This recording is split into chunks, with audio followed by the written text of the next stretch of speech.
Hi everyone, today I'm going to show you how to make stir-fried duck with lemongrass paste. សួស្តីអ្នកទាំងអស់គ្នាថ្ងៃនេះខ្ញុំនឹងបង្ហាញអ្នកទាំងអស់គ្នាពីរបៀបធ្វើ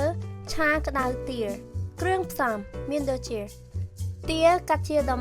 900ក្រាមអំបិល1ស្លាបព្រាកាហ្វេទឹកត្រីកន្លះស្លាបព្រាបាយម្សៅស៊ុប1ស្លាបព្រាកាហ្វេសណ្តែកដីលីងរួច1ស្លាបព្រាបាយ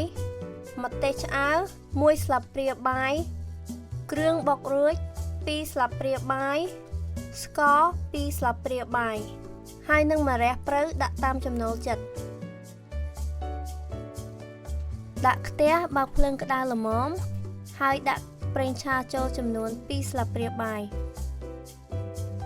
ហើយពេលប្រេងឆាក្តៅដាក់គ្រឿងបុកហើយនិងម្ទេសឆ្អើរចូលហើយច្របល់ឲ្យសព្វ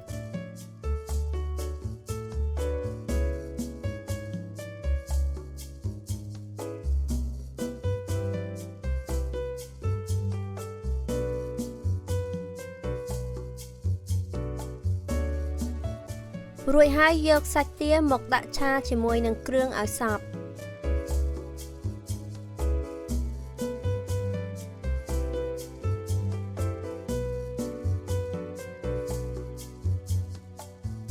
រួចហើយបិទគម្របរយៈពេល3នាទី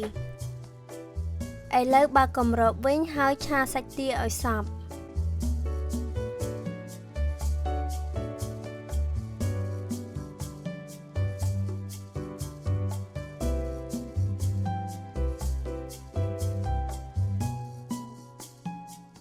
រួចហើយបិទគម្របរយៈពេល3នាទីឥឡូវបើកគម្របវិញហើយឆាសាច់ទាឲ្យសព្វ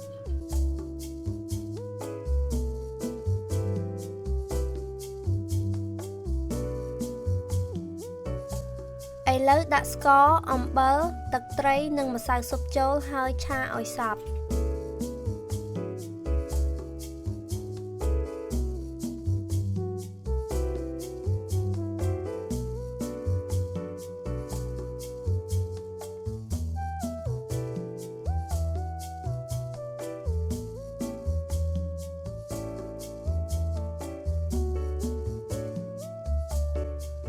រួចហើយបិទភ្លើងដាក់សណ្តែកដីលីងនិងម្រះព្រៅចូលហើយឆាឲ្យសព្វរួចជាការស្រេច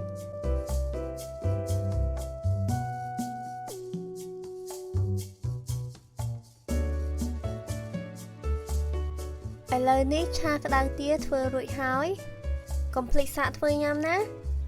ហើយរសជាតិម្ហូបនេះបើលើខ្វះត្រង់ណាសូមថែមថយតាមចំណូលចិត្ត